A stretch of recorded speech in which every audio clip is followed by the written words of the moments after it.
All right, welcome back to 1130 The Tiger Podcast. This is your weekly college football review / preview for next week. Like always, we're not going to cover LSU because I do that in a whole different podcast. If you want to hear that, then go listen to that one. LSU is out of this one. This one is the entire country talking about big games coming up here in week 4. We have Tennessee at Florida. Florida at Tennessee. Florida at Tennessee. And that's JD. Forgot to introduce him. What's going on, y'all? He's hanging out with us today. You know, he's the college football expert in this family of ours. So let's go ahead and get started. We're going to go ahead and just start talking about the big games last week and what happened there. And I'm going to go ahead and start off with Houston versus Cincinnati. And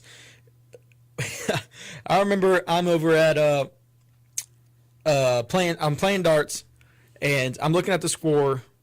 And what was the score going into the fourth quarter, right? It was 19-16. Houston had a lead with, I'm pretty sure it was 6 minutes left. Me and you were throwing darts. Looked away from the game for about 10 minutes. Then we looked back, and it's 40-16, and we were like, what happened? Yeah. Like, I'm sitting there thinking to myself, you know, maybe Houston is going to actually lose. And, yes, I'm still very, very salty about that last loss, but I'm looking over, and everyone I'm talking to is like, wow, look at that, you know, Cincinnati. There's something else. And then, boom, pick 6. Boom, pick 6. And, you know, I don't get it. It's just one of those things that's like, you get your hopes up so much, and then your dreams are just crushed. The Cougars go down. I know it would help Oklahoma in the playoffs, but I'm not even thinking of playoffs anymore. You know, it's just, you know, with the stuff going on in Norman with how awful. Let's go ahead and talk about that. Houston ended up winning that game 40-19, I think. Okay, Houston dominated in the fourth quarter. So, JD, let's go ahead and just get this over with, and let's talk about the Oklahoma versus Ohio State game. I'll let you go first.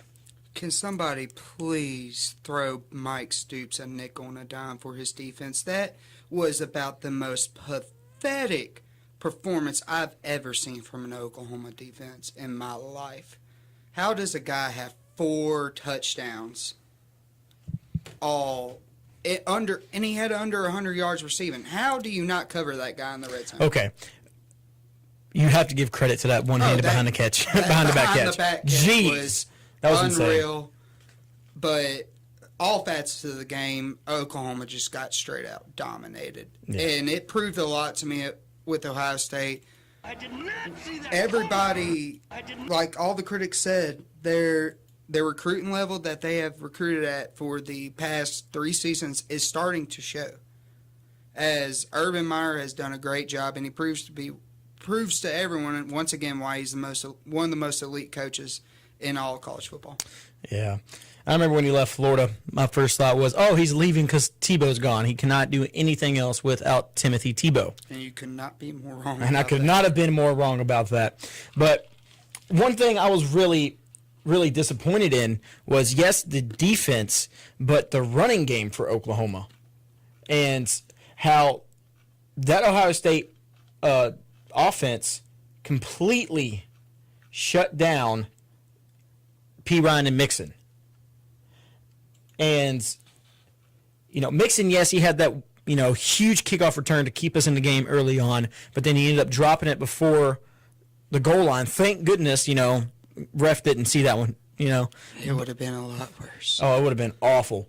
Baker Mayfield, 17 for 32, 226 yards, 2 touchdowns, and 2 picks, you know. But I'll tell you, the main thing from what I got from being there was that both the teams looked talent level right there with each other. But Ohio State's defense came out and just made plays, made them when they needed to, pick 6, picking off Baker Mayfield, and it completely demolished Oklahoma. Yeah, well, some of those picks were completely ridiculous. He was forcing throws. He was thrown into coverage. He was he wasn't. He's not his normal self this year. I would say that. Well, Mayfield's not running around and trying to make plays, and when he does, he's forcing throws instead of finding the wide open man. Dylan, 80% of the time last year when he was running around making those throws, who was he throwing it to? Well, yeah, but then you also have to think that last year, I guess this all started the Tennessee games when everyone started noticing him. Yes. But he was doing that. Maybe we'll see it again when we start the Big 12 schedule, because that's who he was doing it against the most, was these Big 12 defenses. Sterling Shepard being gone is the biggest factor for that offense. I'm telling you, man. He's a great receiver, but that's still no excuse for what happened Saturday night and why I cried myself to sleep. So let's go ahead and stop talking about that, because we do not want this to escalate. Oklahoma off next week. They need that. They need to find their heads and put it back on their shoulders. Got TCU on the road. I got TCU coming up with a great defensive line anchored by Shreveport's own Chris Bradley. Such a great kid. Me and you both know him, and such a great guy. We'll see him next week go up against the Sooners. So let's go ahead and move on to the biggest comeback of the weekend with Alabama versus the Ole Miss. Rebels. Go ahead. Okay, first.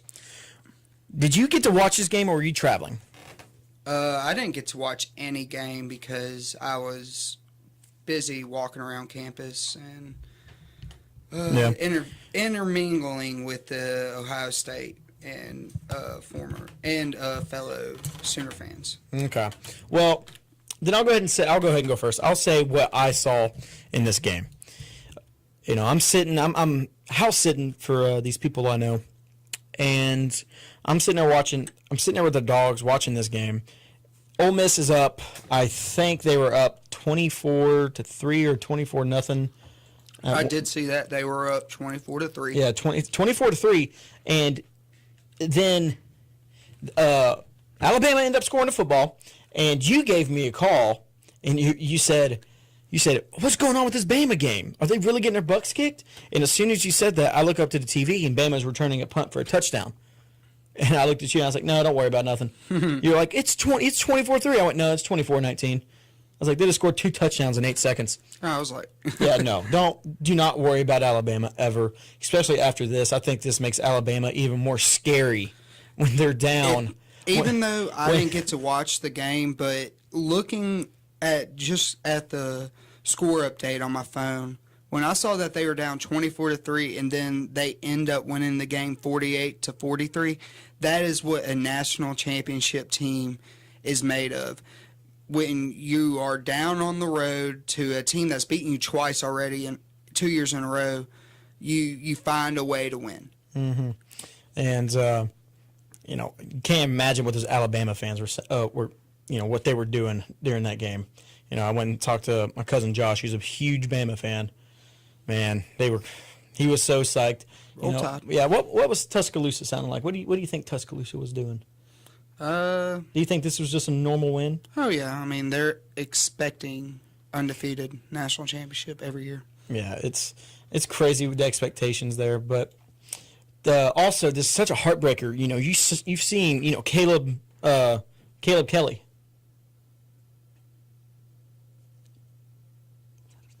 Yeah, Caleb Kelly, and how well he actually played. Caleb Kelly had a heck of a football game. 26 for 41, 421 yards, 3 touchdowns, and an interception that wasn't even really his fault. And it still wasn't enough. I don't know. You might blame the Ole Miss defense on this one, though. Oh yeah, I think you definitely got to blame. Because even after it was Alabama started coming back, Kelly was still killing it. You throw 421 yards against the Alabama defense. Who's the last person to do that? Probably Trevor Knight. Deshaun Watson. Oh, Deshaun. Oh, really? He had 4? Yeah, that doesn't surprise me though. But Jalen Hurts again, the quarterback for Bama, definitely standing out again. The freshman quarterback, 19 for 31, 158 yards, 18 carries, and 146 yards rushing. And both quarterbacks are the leading rusher for these teams. And this is what really impresses me. Saban this is what the difference is between Saban and Les Miles. Saban adjusts his play calling to his players, their special abilities, I guess you would say it. As you can see over the years, Saban will adjust and run somewhat of a read option offense with this new freshman quarterback, and look at what it's doing. It's getting big time wins on the road, and look at what it's doing for LSU. So next week, this week, Alabama's got Kent State at home. That should be a 72-3 massacre. And Ole Miss is going to play at home Against Georgia. Against number 12, Georgia Bulldogs.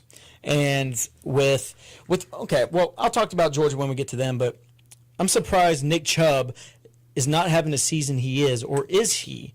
And is he just in the shadow of freshman quarterback Jacob Eason? So we'll get to that here in a minute. And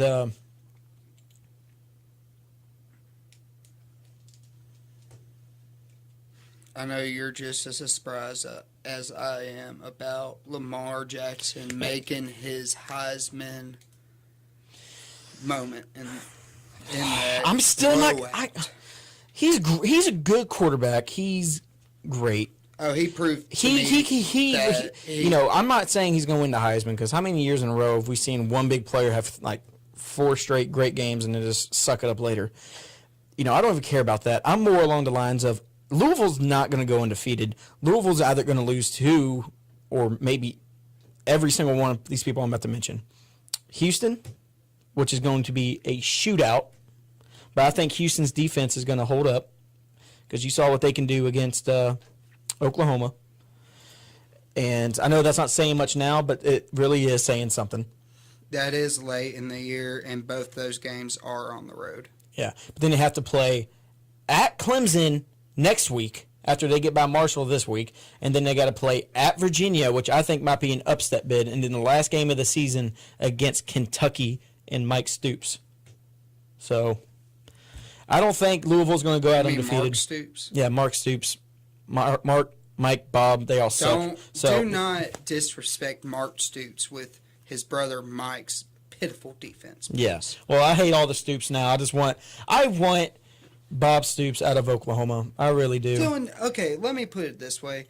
Now, okay, you got me all hyped up about before the bacon Oklahoma again. Frying in the skillet. I'm telling you right now, the reason why Oklahoma isn't what everybody thought they were going to be is because of the fact they are missing so much on defense, man. Well, no, I don't. You can't. I'm not blaming it on the players. I'm really not. I'm not blaming it on Stoops either. I'm just saying what I'm blaming on Stoops is he never can get past these big games. When's the last big game that we've seen since Alabama that he prepared really well, which I think was actually a fluke?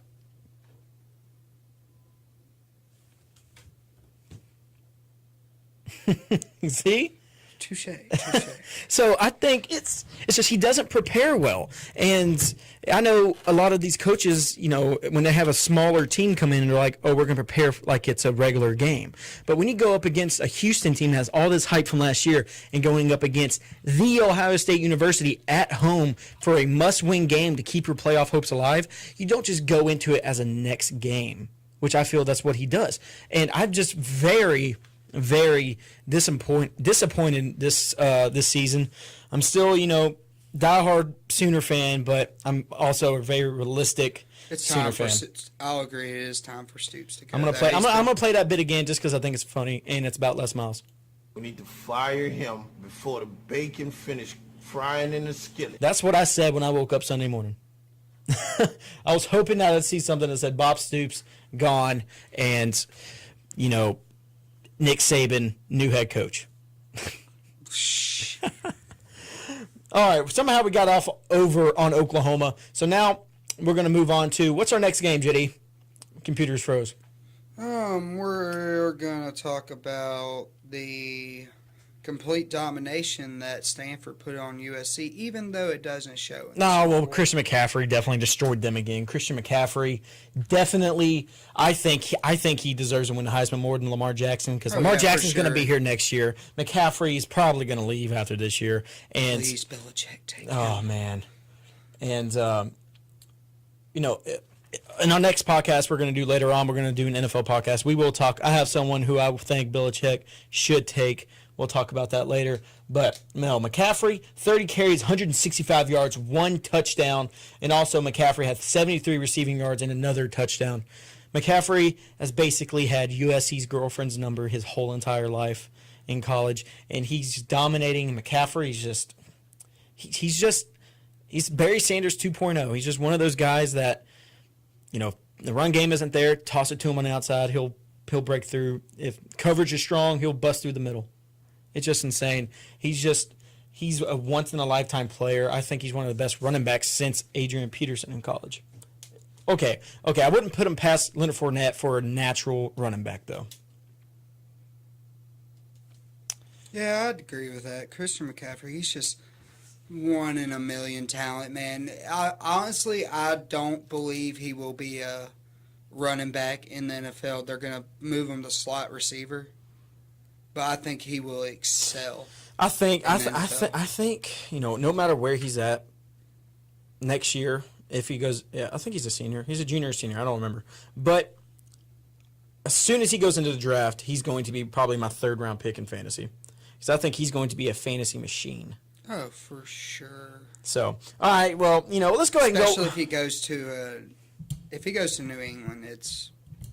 Yeah, we'll see. I don't know. I think I don't know if New England starts to suck it up. Nah, Brady will be back. No, they'll be fine. I don't know. We'll see Thursday night. But let's just go ahead and just, A&M beat Auburn. No surprise there. Georgia barely got past Missouri. What happened there?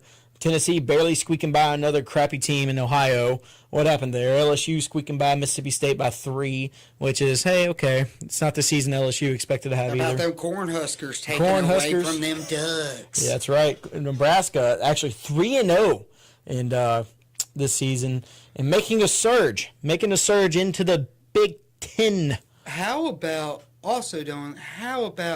Mark D'Antonio going into South Bend and getting that victory? I was highly impressed by that. Again, like I said in my last podcast, I had no interest in that game and didn't watch it, but I did see the score, and the score, just looking at the score, was very impressive because it was in South Bend. But I'm going to say something that really did surprise me. I was eating at Strawn's early morning, brunch, I guess you could say, Saturday morning, and they had on the Miami-Appalachian State game. I am actually very surprised how well Miami played against Appalachian State. I watched the first half, and yes, Appalachian State's one of the top D1 2A schools or whatever. Oh, they're Division 1. Okay, yeah, they're Division 1 now. They used to be the North Dakota State of FBS or FCS, but now they're in FBS, and now they're not, no one knows who they are anymore, but they're never a pushover team. But first, I questioned, why is Miami at Appalachian State anyway? I don't know if they can. I don't know how much money Miami got for coming there, or if they had a home schedule. I don't know. But last week, I think, was a pretty interesting week in college football. Oh yeah, biggest upset. What was yours, Dylan? My biggest upset, just in my eyes. Yeah. Of being an upset, maybe not with the actual underdog thing. Don't look at it. Just say it right off the top of your head. Well, it has to be Florida State. Oh, okay. Because I've told, if I talk to anybody about sports, which I always do, everyone wants to talk sports, and everyone wants to bring up Lamar Jackson, and I always said, just wait till he plays Florida State to see if he's real, and not just as Lamar Jackson real, but Louisville is for real. But I still don't think they're going to go undefeated. What about you? My biggest upset, would have to be the Bisons going into Iowa and taking a victory. That's right. I did not see that. And I am calling it right now. North Dakota State, get out of the FCS and come up to the FBS, baby. We need you up here with the big Need them where? We need them to join the Pac-12 or the Big 12. I just feel like it is time for them to become Division I. Mm-hmm. Well, you got really excited right there. That escalated quickly. I mean, I just like what they've done with the program, man. They have recruited very well over the years. Look at what Carson Wentz is doing in the NFL right now. I'm telling you right now, they would... I'll tell you one thing that bothers me about North Dakota State. Their freaking colors. I hate that yellow and green combination. I don't know why. I just felt like I had to bring that up. It's just something that always irks me. I don't know. I kind of like it. I feel like they would do they would suck for a couple of years if they played in a like Pac-12 or Big 12. Yeah. They'd win at least 5 games, but to be the next Colorado. no, I think they would, honestly. They would be competing for a conference championship in 4 years if they were to join the Division I next year. All because they went into a Iowa football team. When was the last time that they weren't overrated? I don't know. I think you know, the Apostle. I think the Apostle Paul said something about them winning back then, but they were underrated back then. Overrated. You want to know why I think that? Because they've won 5 straight national championships in Division II, and every single one of those 5 years, they have upset a Division I program. Whoopie-doo. They had Carson Wentz those past 3 years, a guy who's excelling in the NFL right now, like playing really good his first 2 games, and they're going up against kids who either couldn't make their grades, so you know they're not going to be that smart on the football field, or that they just weren't so close as not being good enough to go play for like Ohio State or something, or they just want to stay home close to mama. Okay, so what are you saying, Dylan? Okay, okay. Let's put it like this: Have you watched the that Netflix show? Yes, I have watched that. What's that called again? Redemption U or Last Chance U? Last Chance U. It's kind of like that. That they are okay. What makes Nick Saban so great? He recruits very well. Exactly, and I'm pretty sure, I don't know the coach's name, but that's exactly what he does. Because say if you win a championship, where are most players going to want to go to next year? Play for that school. Play for that school. And when you win let's go 2 and 3 in a row, who's going to start wanting to go there for all the top D2 recruits? Who's going to want to start going there? So it starts with recruiting, and then basically they just get all the best players that are going to go D2 there. But then you put all the best D2 players like on that team and put them up against, I'm not going to say Oklahoma this year because I'm sure they'll lose. Let's say put them up against Ohio State. How do you think that's going to fare? I think it would actually be a very good ball game. I think Ohio State would eventually pull away in the fourth quarter, but I think it would be like a 21-point win. I'm not joking, Dylan. I know you're not joking, Jay. I know you're not joking. I really believe that North Dakota State would compete in Division I. JD coming in with some statements in here with the North Dakota State Bisons. So, there's North Dakota State there, JD. All right, so thank y'all. I know I did not get to Week 4. I'm going to have a whole new podcast for that, the Week 4 preview. So look for that coming up. It's going to probably be the podcast right after this one. So thank y'all for tuning in. Again, do not forget to like us on social media. Follow us, Facebook, 1130 The Tiger, Twitter, at 1130 The Tiger. Go ahead, follow me if you want to hear all my rants about the sports subjects, everything going on in the sports world. Follow me at Dylan Marsh 15. And while you're there following 1130 The Tiger, go ahead and vote for our 1130 The Tiger high school football game of the week, because this is probably one of the biggest areas where high school football is dominant behind LSU football. Everyone loves high school football around here, so we got big games in Division 1 5A this week between Evangel at Parkway, which could decide who wins district this year. Then also another 1 5A game against one of probably the biggest rivalry in the whole state with Byrd at Captain Shreve Thursday night. It's a home game for both teams. They both share the same stadium, so that's Thursday. So make it out to Byrd, Shreve, and then Evangel Parkway. We also have Huntington at Benton, Homer at Plain Dealing, which is another huge 1A game right there. Two great teams with great D1 prospects on their team. So go vote for that and the winner. I will be there live reporting on social media, on Facebook and Twitter, getting interviews with the coaches and the players. So thank y'all again for joining, and y'all have a blessed day.